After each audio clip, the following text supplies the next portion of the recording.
This is Renee Jain, Chief Storyteller at GoStrengths.com, and welcome to our Social and Emotional Learning Expert Series. Today we have a super exciting guest with us, Elena Aguilar. She is a transformational coach, transformational leadership coach, and you are going to hear about one of her transformational ideas today. So, Elena, welcome. We are so happy that you are here with us. Thanks for being with us. Thank you. You're welcome. So today we're going to talk about a very unique take that Elena has on transforming the education system, let's say.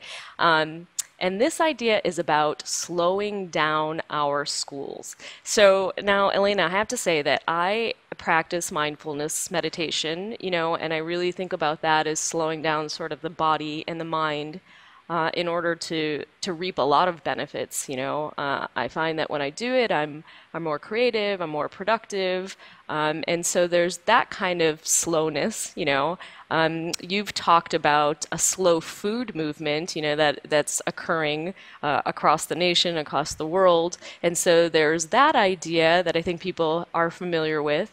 But I've never heard of a slow school movement, and I think this is super exciting. So before we dive right into the topic, for our community and our teachers and parents and everyone who's listening, if you could just tell us a little bit about yourself, that would be great. Sure. Let's see. I have been a teacher for 20 years, and I've worked in primarily in the public schools in Oakland, California. After being in the classroom for a number of years and seeing how many of my fellow teachers and colleagues left education or left teaching or left the schools I was in, I realized that in order to really transform our schools, we needed to provide more support for teachers. And so I became an instructional coach, hoping to give teachers more support. However, what I have noticed then and continue to focus on is that what was missing wasn't necessarily more information about how to teach or more instructional practices. That was part of it, more understanding of curriculum. But really what was at the core was how to manage stress and how to build emotional resilience and deal with the constant challenges that we face in schools and really that we face in life. It was beyond schools.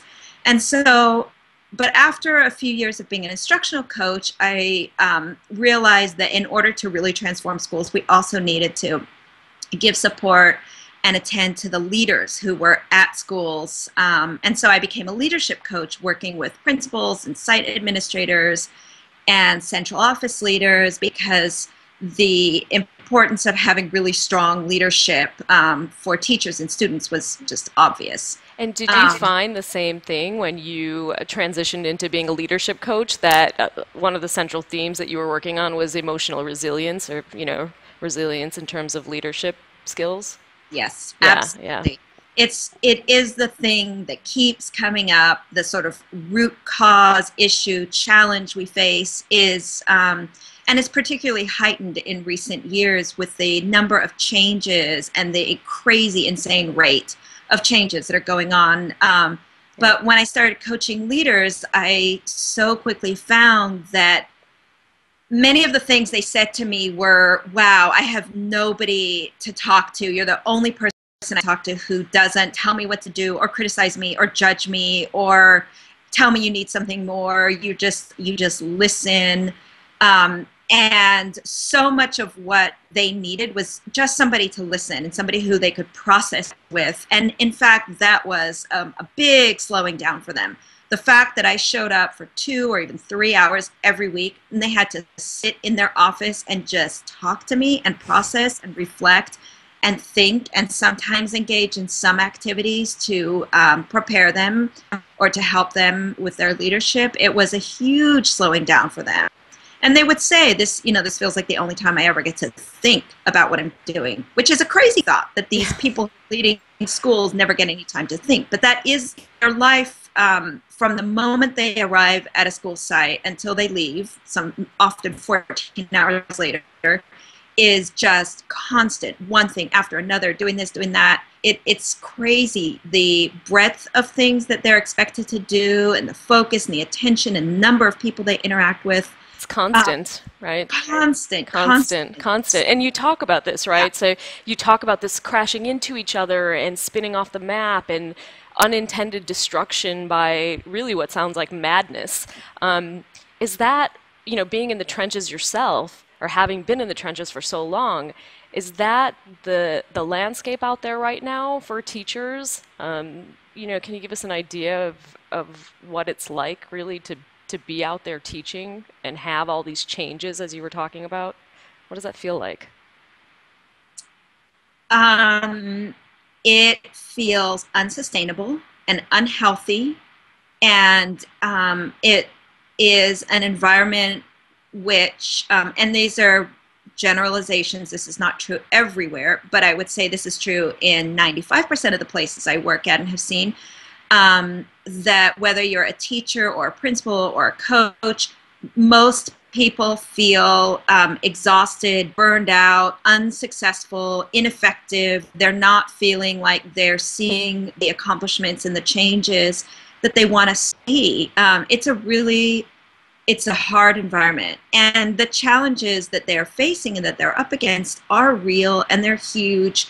But there's so much pressure coming from so many places, including the federal government and testing and state, changing standards, and the assessments that are going along with them. But there's also just a heightened, both awareness and responsibility, I think, placed on educators and public educators, and private as well. I work in public schools, charter schools, private schools, and I see very similar things. There's an increased awareness in terms of what students are facing, what our country is facing, what we are becoming aware of in terms of poverty and challenges in both rural and urban areas. But it's interesting because some of that responsibility quickly flips into this urgency and guilt, and we've got to save these. It really does It sometimes. does, it does. And I think, that there is recognition absolutely of the problem, right? So I don't think that leaders in schools or teachers themselves, I think there is an awareness absolutely of the stress level that's out there, and there are changes that are being affected, right, federally and or at local levels to try to help. Right, so you talk about all the different changes, that are instituted to try to make a situation more sustainable, let's say, for a teacher.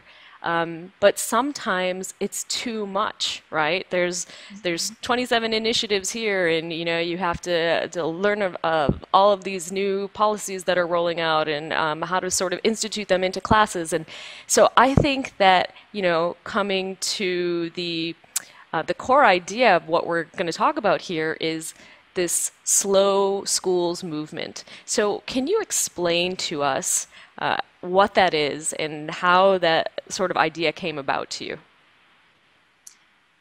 Well, I was having coffee one morning with a colleague, a friend and colleague and I want to give her the credit. She's a wonderful, brilliant friend and colleague who has done very similar work.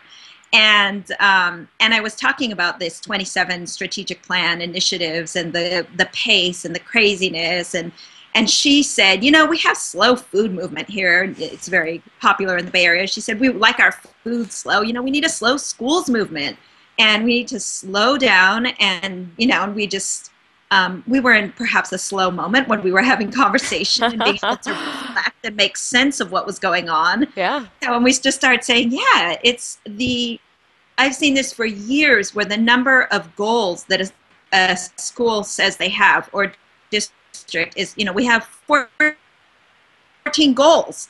That's not a goal then. Yeah. A goal is, maybe one or two that you Yeah. focus, prioritize. But if you have 14 goals, you don't have any goals at all. Yeah.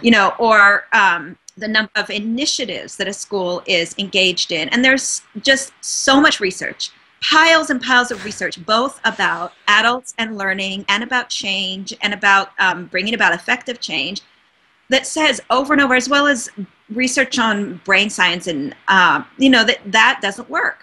Yeah. It doesn't work, and But we it's keep funny seeing. how we keep doing it, and there's a ripple effect into the parent community of sort of, I don't want to say keeping up with the Joneses, but I do want to say there's this frenetic energy where it's like we have to enroll our kids in more activities, and we need to hit, hit more goals, and I need to make sure that my kid is also achieving all of these different things, and I think that it's not working in that regard either, right? And it's So not there's working for parents it's not working for because parents. we Yeah. end up doing it too. And what are we engage in the same thing, the same, and we're always modeling, but Yeah. the number of activities that we engage in, but it's we're also often getting these messages that in order to be a successful person, we need to be working at some kind of meaningful job that we love, and having a rich, meaningful family experience, and doing yoga every day and meditating every day, and engaging with friends and family and social activities, and doing some kind of community or service work. I mean, it goes,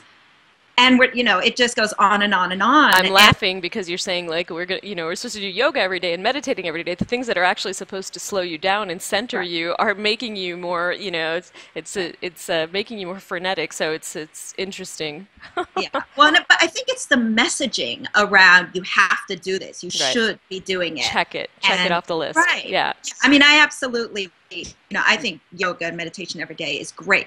That's at the top of my list of things, that are helpful, and help us manage all the rest of it. But it's the you should be doing this, and there's something wrong with you if you're not. I think I'm really interested in the idea of setting boundaries, and Hmm. how, as both as educators, as parents, as even as for kids, the ideas of both setting boundaries around what we engage in, but also who we spend our time around, and the conditions in which we're willing to work, the conversations that we can have. Just I see so much lack of setting boundaries, and teachers and educators and people saying, okay, yes, I can do that too. Okay, I can stay for one more meeting. I'll make that phone call when I get home. I'll do that summer institute as well, that training. Just the idea of actually saying no. Hmm. We have there's this sort of popular refrain around saying yes and being open to everything. And I actually feel like what we need to get stronger at is saying no. No, thank you. I really appreciate that, but I can't do that. Or Yeah, I love to hear that. I actually heard something the other day that just stuck in my head, and I don't know if this I can attribute this quote to someone, but it was, "Let's stop the glorification of busy," you yeah. know. Hmm. And I think that that is what you're speaking to is so incredibly important that it's okay to turn things down, It's Right. okay, and not only okay, but necessary, right? Yeah. And coming back to the slow school movement, or even a slower classroom, can you give us an idea, Elena, of maybe some ideas about how that can be made practical? What does that really mean, right, in a practical sense? Well, I would say any school or district that has more than two goals needs to get rid of all the rest of them. And Okay. actually, and I totally understand how hard that is. That's talking about aligning a whole lot of stakeholders with a vision, which means we do need visions, and we need leaders who can hold visions and guide people towards a vision. But to be able to say, no, this year we are only going to focus on reading, or we're only going to focus on more academic discussion in the classroom. And that's it. And that means we're focusing on it. That's our goal. It doesn't mean that we're abandoning everything else, but we're focusing on it. And when we have time in professional development sessions, that's what we're focusing on. When we do walkthroughs, that's what we're focusing on. When we're talking to you about, we're not going to start talking about the other 15 also really, really important areas that we need to improve on in schools. I So, think it means when we have staff meetings or meeting with parents, that actually when we start, we take 2 or 3 minutes to acknowledge each other and do something like say to a parent, how are you? How is your day? What's something you've noticed about your child lately that you'd like me to know? slowing things down, having conversations. If a staff meeting is 60 minutes, we can take 7 or 8 minutes to actually help people come into the room, transition, and connect with each other. Yeah. A lot of the slow is connected to building resilient educators, which is what I have realized my work is becoming all about. And we're not going to become resilient if we feel disconnected from each other. It's so essential. I think it would be great to start meetings with 2 or 3 minutes, just 2 minutes of quiet, listening to whatever sounds are outside, or breathing, or even listening to a piece of music, but just not doing anything but listening or breathing or playing with clay, or one focused area of attention. I want to say then to the teachers and the parents and the educators who are listening to this right now that if you can take one piece of practical advice from this chat that we're having right now, why not it be that, right? So the next meeting that you go into, whether you're leading the meeting or you're just part of the meeting, perhaps you can even suggest it to take 2 minutes at the beginning of this meeting to connect with one another. What a wonderful idea to really look into the eyes of another person and have a real connection. And that's, it's 2 minutes. It's not going to take away from, the other 45 minutes or the other hour of whatever it is that you want to get accomplished. In fact, it'll probably fuel that to make it more productive. So that I love because it's a piece of really practical advice. I know that you have lots of tips like that, and we're going to ask you to give us a few more, Elena. I would like to know from you because I'm trying to put myself in the place of a teacher. I myself teach. I'm also a parent. So I'm trying to put myself in a place of thinking, okay, I've never done this before. I've never slowed down before. And it can be a scary thing, I think, for people, right? So, Elena, what do you think some of the fears are about, you suggested, let's let go of some goals. How do you think that would scare people, and how do you think they could overcome that fear? Um, well, I'd start with what we're doing right now is not working. So we do need to take a risk, and we might need to confront some fears. But I think so many people are realizing, yeah, this just isn't working. Right. I'm sick all the time, or I'm depressed, or I'm exhausted beyond what I can manage, or my relationships are falling apart. So I completely understand that there are fears, and many of them are fostered by our society, which just constantly tells us, like, we are not enough, we're not enough, we're not this enough, we're not that enough, we're not saving the kids fast enough, we're not forming schools fast enough, we're not, it's just this constant message of we're not enough. So I think we need to explore that. I really appreciate the work of Brene Brown, who writes about vulnerability, shame, and a phrase that she uses that I love is exhaustion as a status symbol. And I definitely have seen that a lot in schools. It's the teacher who is always saying, I'm always at school until 8 o'clock at night, and I work on the weekends. And I understand the intention behind that, but I think that we have to shift that. I actually think that many of the things that we can do are things we know how to do, and we've just forgotten done them. Yeah. I need, take 15 or 20 minutes to read kids a picture book and talk about it. I feel like that is something that's not happening in elementary schools anymore. Or a gripping novel for middle schoolers and take 10 minutes a day to read aloud from it. I know that that's not a best practice in terms of building literacy, but doing things for the sake of enjoyment and pleasure in reasonable amounts of time. It's all about just a balance and incorporating. I think one of the things I start with first when I'm coaching a new leader is asking, how much do you sleep every night? Great question. Right. I just want to know. And if you're not getting 8 hours of sleep, after a few months, if you don't make shifts in that, then I'm not going to work with you. You're probably not ready for coaching. because if you're not sleeping, and then we get to what do you eat. And I've worked with so many people who those are the first things we will work on for the first couple of months. You've got to sleep. You've got to eat. I have so many leaders who schedule their meetings with me for midday because they say, you know, when you come, I know I'm going to have lunch, because I always bring my lunch and I sit there and say, like, I'm not skipping my lunch. So you can eat your lunch, or, you know, but I'm not going to skip my lunch. And they go, oh, okay, we're going to have lunch. You're not going to skip Yes. lunch. Oh yeah, it's a luxury having lunch. Well, I Right. think that's And for amazing because teachers, you right. know it's the first step is self-care, right? So Yes. if you don't put on your own oxygen mask first, as it were, right, metaphorically, how could you possibly care for others or do anything else? It really is the first step.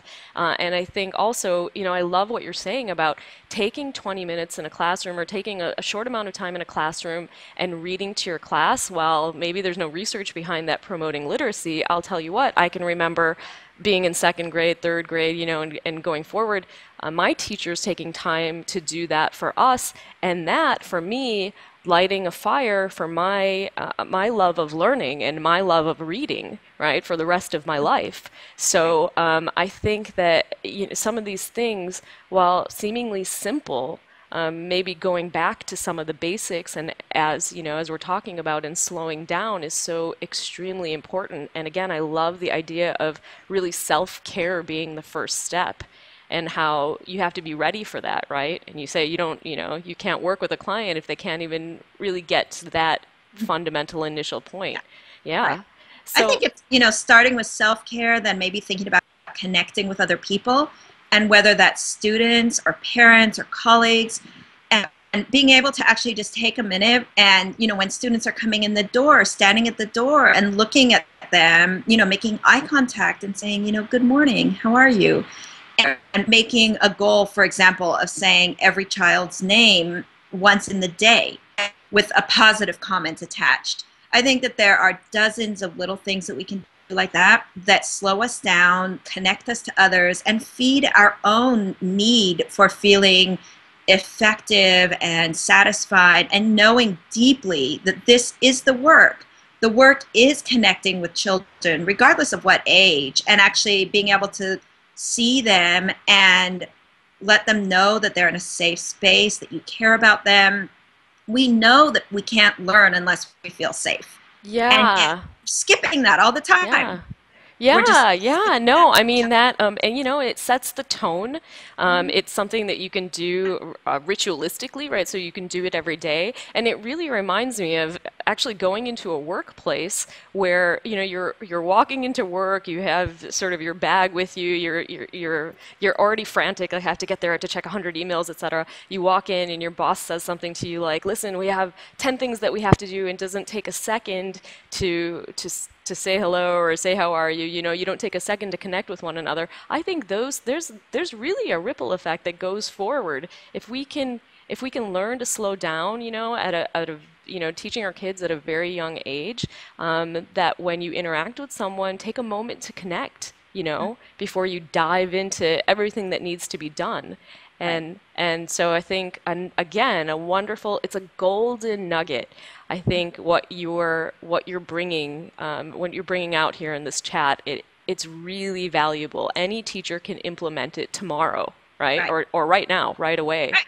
Yeah, Yeah. And yeah, then I'd say, I think maybe a next step then is when you connect, focus on something positive. Focus on something you appreciate about that person, or something you recognize in them, or just, you know, saying to somebody, it's nice to see you this morning, really authentically. authentically. Can you Yeah. elaborate on the authenticity of that? Because I know that when I work with teachers as well, a lot of times they're introduced to gratitude exercises or they're introduced to, you know, being appreciative of students, etc. And some of them will say, honestly, I run out of things to say, you know, or I can't think of, because can you speak to the authenticity? Because people intuitively know, kids intuitively know, especially when you're not being authentic. How do you do that authentically? Re- Well, re- I think that the reason that we can't see it sometimes, or the reason we don't feel authentic, is because we're going so fast, and it's another thing on our checklist to do. And so, how can you actually really recognize what someone has or is bringing, or, you know, who they are, when it is a checklist thing, or it's another, like, and then I have to do this, and then I have to give the critical feedback, and then it's not, the whole context doesn't promote some space and time. So what if one day you focused on a student who is challenging, and all you do that day is notice for anything that the kid does that is neutral to positive in that realm, and that whenever you see those things, you don't even have to write it down. You just take note of it and say, oh, I saw her sit down and put her book on her desk. That's great. That's sort of a neutral, perhaps. Just noticing the behaviors that we're hoping for or that are expected, because our brains are so wired to look for everything that's not working. Right. And so we really Right. have to program our brains, I think.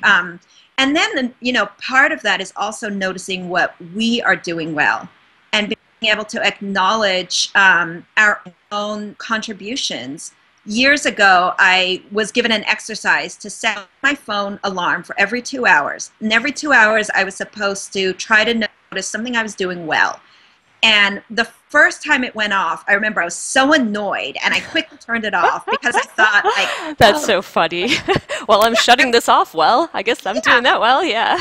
right. And it went off, and I was like, oh, the phone. And then, but at that moment, it was a little bit of a lightning bolt moment, because I was standing in the hallway talking to a student's grandmother, and she had kind of stopped me in the hallway, and I was just giving her some information about her grandson and the special ed process at the school. And she was so grateful, and she was saying things like, oh, nobody's ever taken the time to give me this kind of information. And it was just one of those moments that I realized I would have never registered that as something I'm doing well or something I'm contributing, because it was just walking in the hallway, and this grandma stopped me, and I had this conversation with her. Right. But my phone went off and reminded me, and it made me aware of how much I was doing every day that was positive, that was what I wanted to see myself doing, but I was so focused on what I wasn't doing well or what wasn't going well that I was missing all of these moments. I think practicing just the skill, the ability to have awareness of when we are engaging either authentically or fully or effectively is a huge step, because mostly what we see is what isn't working, what isn't done, what we haven't done yet, rather than everything we have done. Yeah, absolutely. And that really resonates with me. We actually have this exercise called "What is right with this picture?" And that's the question that we're asking people to ask in their own mind about themselves or about the environment that they're in. So it's very similar to, the buzzer going off on your phone, your alarm going off on your phone and asking you what's going well, right? So you take a moment and you look around and you say, what's right with this picture? What are all of the things that are going right? And it's amazing, as you said, our brains, we have a negativity bias. We are wired to look out for what's wrong and sort of hone in on it, right? Our threat detection system. But it's amazing how your mindset can open up and change if you start attending a little bit longer to those things that are going well. Again, I think a wonderful way to slow down and something necessary for our well-being. Let's stop just what you were talking about before, just trying to survive, like every day, just trying to survive. We need to learn practices to start going beyond surviving and really start thriving a little bit more. Right. And so I think that's an amazing, wonderful tip. So we have time for one more. Another way to sort of slow down. What would you say if a teacher said to you, you only have time to tell me one thing, Elena, so teach me one thing. What would that be? One way to slow down? One way to slow down.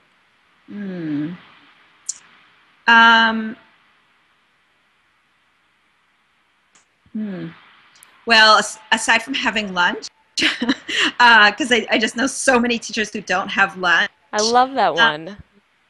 I mean, I would start with that. I think sometimes, we just stop and we actually take our 20 or 30 minutes to sit and have lunch and not multitask or run and do copies or eat, a handful of almonds while we're making copies.